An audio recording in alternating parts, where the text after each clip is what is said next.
Do you have the video of the arrest? We sure do. We were live. Gary. Yep. We sure do have the video of them being arrested. We were live. I'm sure we have the video of them breaking down the fence. This Bobcat leaving right here? Parents have been arrested. Jake's brother, Hector Haro, died in the same home on May 6, 2021, under a cloud of suspicion. There's also evidence out there that Jake had a brother named Hector, and Hector passed away at the same house.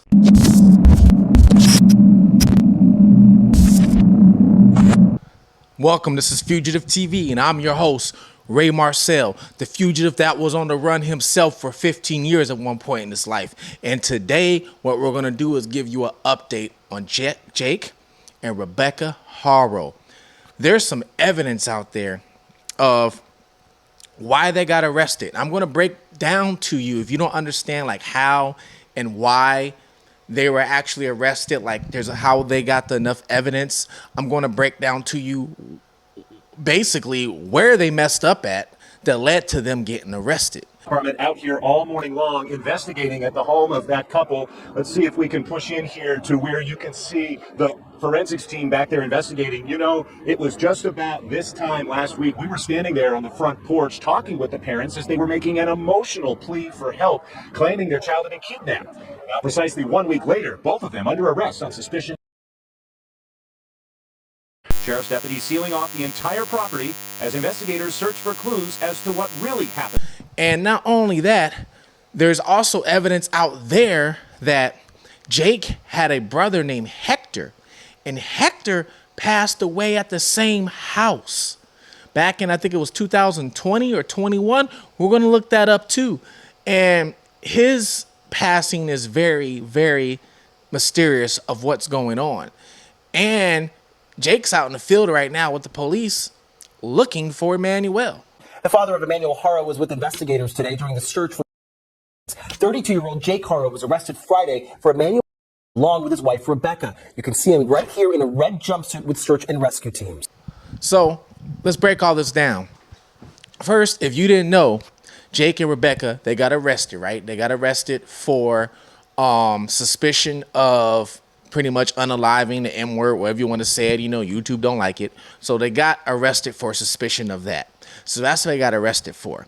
Now, some people don't understand how the police could arrest them. First of all, there's no body, there's no weapon, there's none of that. But what they can do is arrest you on circumstantial evidence.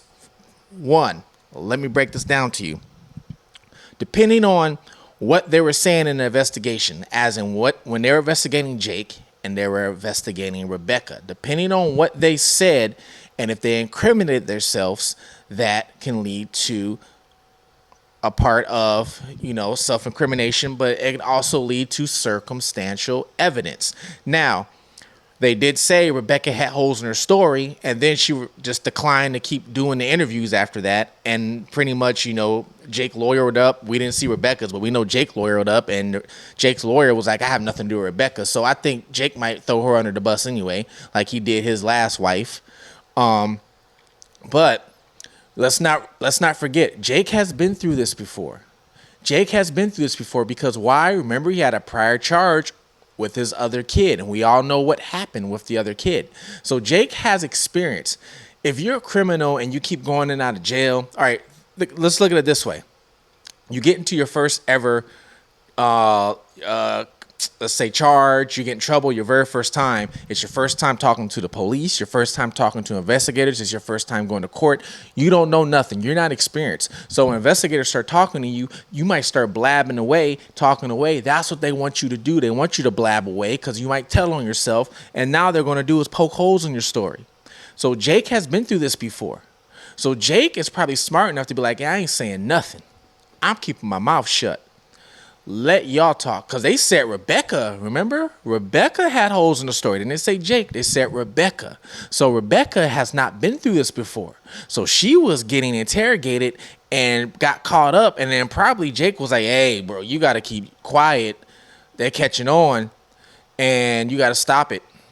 Done. Lie detector test. They didn't want to take that. Now, a lie detector test is not 100% right. Google it, look it up. It's not 100% right. You could be telling the truth and still the detector or the test could say that you're lying. You can also be lying and then you can pass it. So there's a lot of tricks that they do with the lie detector test. Now, you might pass the lie detector test. The cops, you got to remember, cops are allowed to lie to you. They're not allowed to tell you. They don't have to tell you the truth. So let's say you pass. They might not tell you right then and there you pass. They might look at it like, oh my God. Oh. And then you sitting there like, oh man, I didn't pass. They called me lying. And he didn't even say nothing to you, but certain expressions. And then next thing you know, they could be like, well, oh man, you didn't pass. But maybe you didn't pass one part of the lie detector test, not the whole thing. They didn't tell you the whole truth. They just said, oh, you didn't pass. And now you're like, oh, I'm thinking to yourself, I didn't pass the lie. So now you might get caught up into snitching on yourself and telling the truth. So Jake said, nope, we ain't going that route. Why? Because he's probably been through that before, right? If you're a criminal, it's smart. Lawyers will tell you, do not talk with the police without them present. That's the first thing you do, and that's where everybody messes up at. So Rebecca's evidence, or say Rebecca's testimonies weren't adding up. Second, right, they found out that there was no kidnapping. Now we're saying, how did they find out, right? Remember my old video, I actually showed the front of the Big Five store where they went to. I showed that. There was no camera that we saw on the front of the building. But there is a cameras inside the building. The Big Five stores has all windows. It's all windows.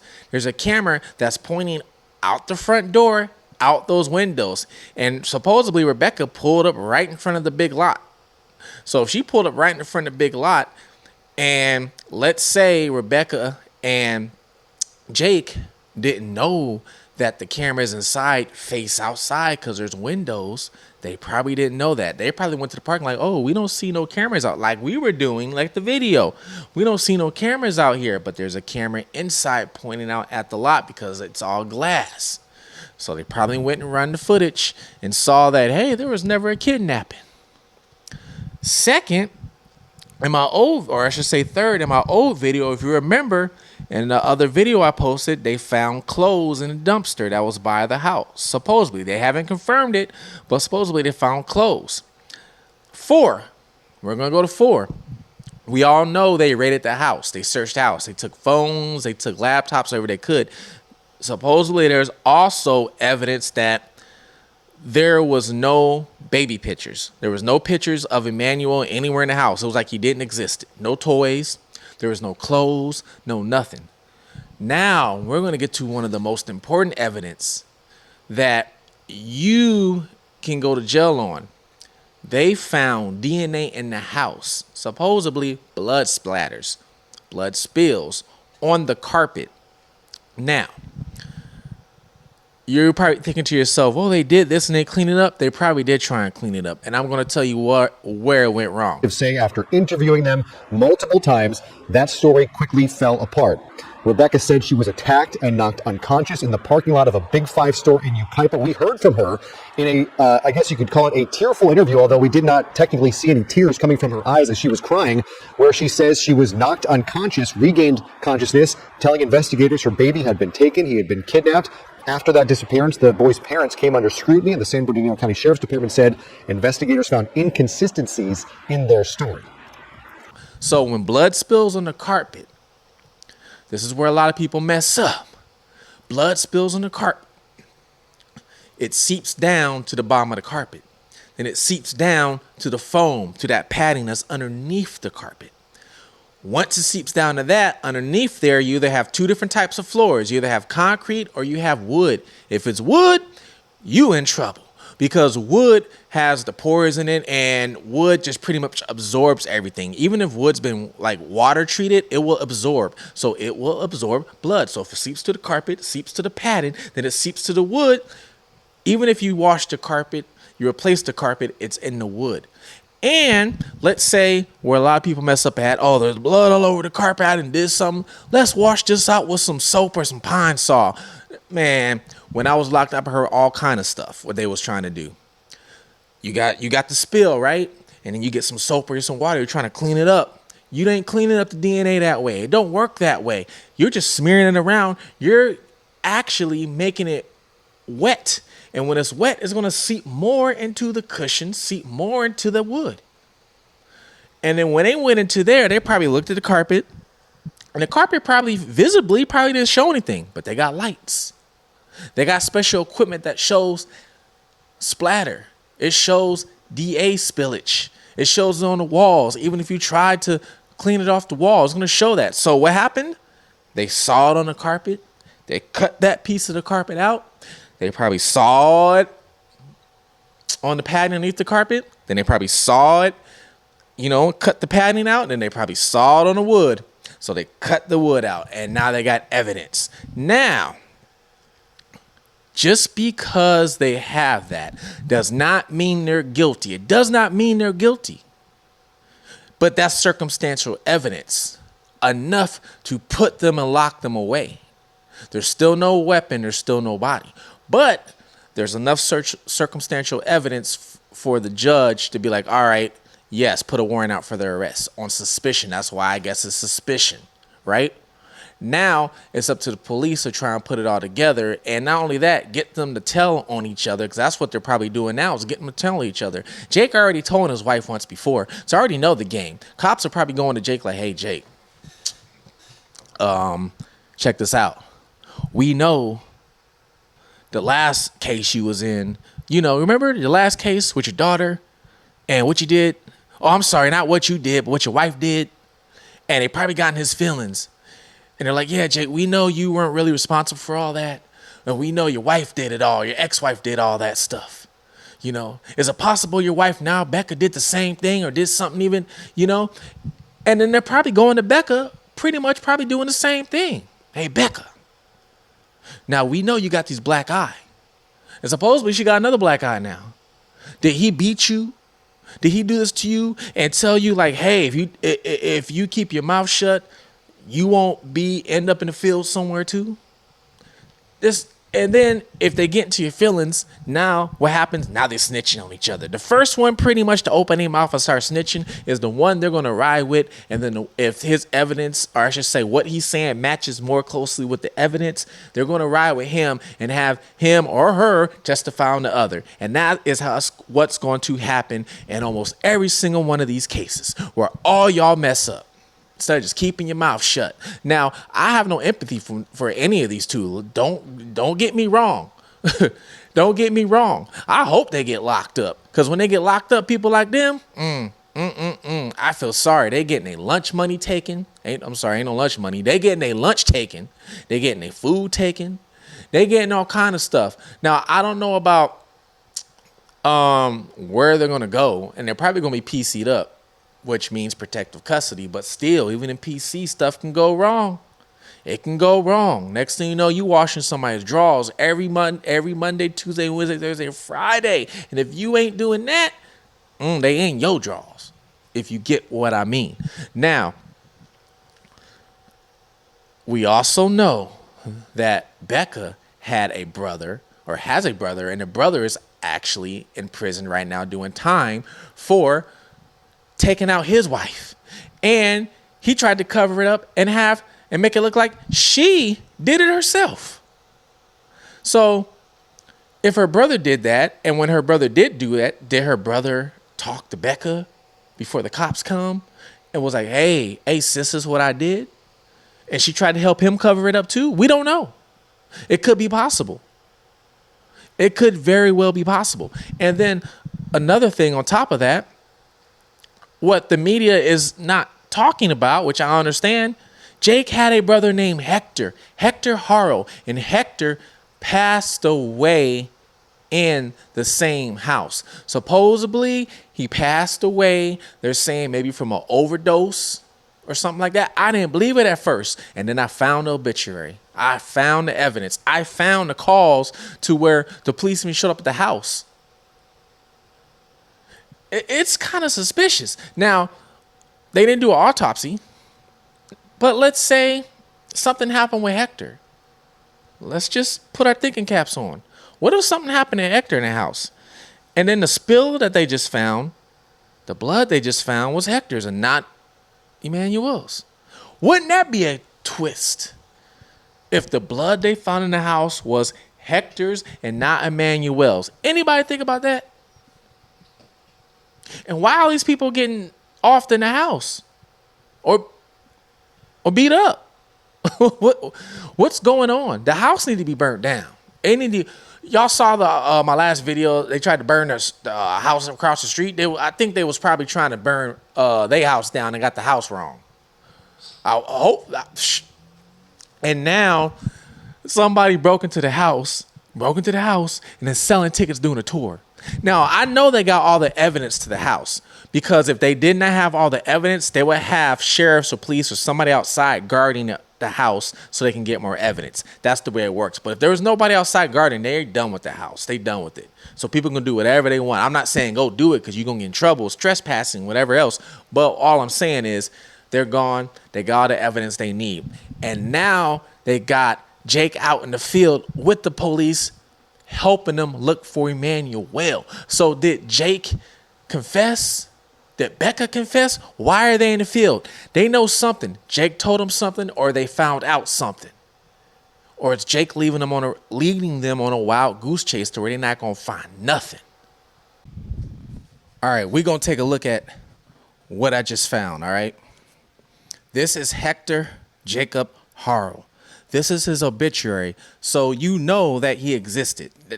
His brother was a real person. This wasn't a story that somebody made up because some people were speculating this is real or not. This is an actual obituary.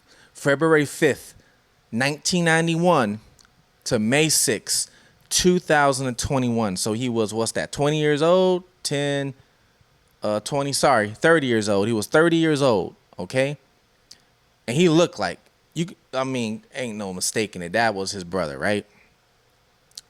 Hector Jacob Haro was born on February 5th, 1991 and passed away on May 6, 2021, is under the care of Weaver Mortuary and Cemetery. Celebration of life will be held on June 18th, 2021 at 10 a.m. Celebration of life, okay, was held almost a month and it looks like a week later. All right. May leave messages, whatever it is. Dove release. Some people, left some stuff. Here's memories of him right here. Let's see what this shows.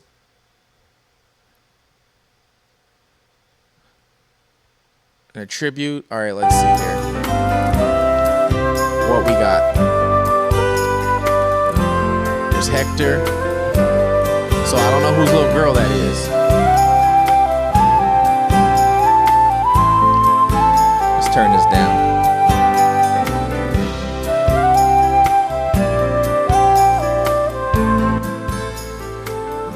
Yeah, let's turn that music. We don't need the music. I'm trying to see, if there's any pictures of maybe him and his brother. Wait, what was that? What was that? Is that him and Jake? That could be him and Jake.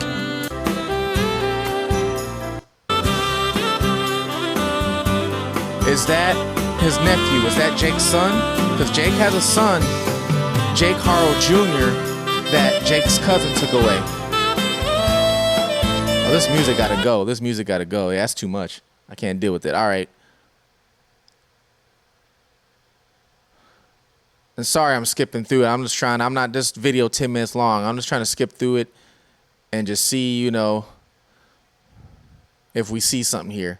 But yeah, this is his brother that passed away in the house. And supposedly passed away from an overdose.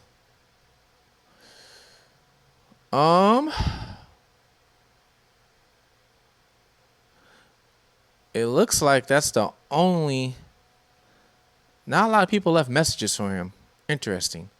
But anyway, that's that. Now let's get to another thing. I found this online. SF Investigates.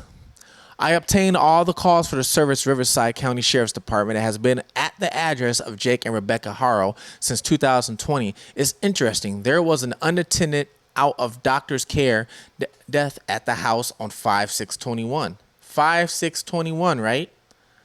5/6/21.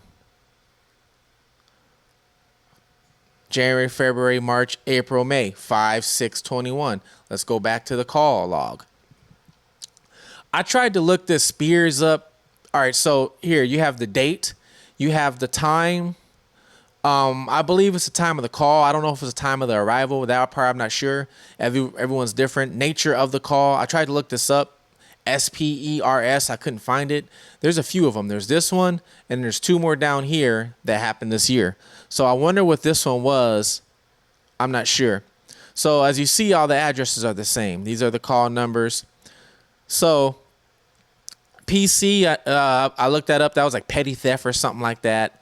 This is child services. So this is probably after the first case that happened, right? Now, death, that's unattended, which means they passed away outside of the care of the doctor. And as you see, 5/6/21. All right, here's something I found also on Facebook. Riveting Real Life says this is absolutely insane. The uncle to 7-month-old missing Emmanuel, Rebecca Haro's brother, James is Rebecca's brother, the one I said that's in prison right now. He decimated his girlfriend in 2017 and then staged it as she did it herself. In March 2007, James' girlfriend, Jalen, was found in the bathtub with one single to the head. A wound to the head, appearing to be that it's like she did it herself. So basically, he did it and made it look like she did it.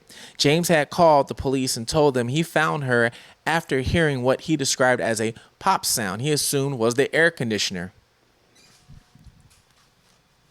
I didn't heard it. Oh, now you blaming the air conditioner for a Wow. Through the investigation into her death, they quickly could tell that James' story was fabricated, and the lengths in which he went in order to stage this was crazy, because he probably kept talking. James had knocked Jalen unconscious before placing her in the tub, and then covered himself with a shower curtain before offering her so he could shield himself from any splatter. I wonder if that's where they probably got some. They maybe should have took notes, because if they found splatter on the house, on the carpet, they didn't use the shower curtain. James also used Jalen's phone to further create his fake narrative by searching things like depression and suicide. So he took the phone and searched things, but like an idiot, the search has a timestamp on it. So she can't search nothing if she's already passed away. Come on, people. Investigators were quickly able to poke holes in almost every aspect of the story. Yes, of course, because it didn't make sense when he should have kept his mouth shut. Now, he deserves to go to prison too, but at the same time, you're an idiot. It seems like the family has a history of, what does that say? Disposition, and they are no stranger to staging a crime scene or covering their tracks. Wow. This is crazy. Absolute crazy. There was reports out there that they found remains, but I don't think they found anything yet. And if they did, they didn't release it to the public that I know of at this moment in time. But I do know they are out in the field searching for something right now. As you're watching this video, they're out in the field searching for something. So somebody confessed, or they have evidence, and with that evidence, I'm pretty sure that Jake said something. Or he's probably lying and got them leading them out on some wild goose chases. One of the two that they're doing right now. And we shall find out what's going on. None of us wanted to hear this outcome, right? None of us did. But from the get-go, if you were smart, you knew it. I mean, you just knew it. You knew what was going to happen, right? And, you know, these people sometimes don't even deserve to be here. I'll be honest with you. Jake don't deserve to be here, bro. He really don't. If he gets found guilty, you know, I really hope if he gets found guilty, he doesn't get like the penalty, you know, where they lethal injection. I want him to suffer. He should be suffering. You know, that's what should be happening. They should throw him in San Quentin, no protective custody, and let inmates go at him. That's what I would do. But hey, that's me. Make sure y'all like, subscribe. If I missed out on anything, any information, y'all let me know below. What do you think? Turn on your notifications. Turn on your notifications, your bell. This is Fugitive TV. Don't forget my book's coming out soon about me being on the run for 15 years. And the things I did or how I stayed on the run. It's all in the book. It's coming out soon. Fugitive TV. We're out.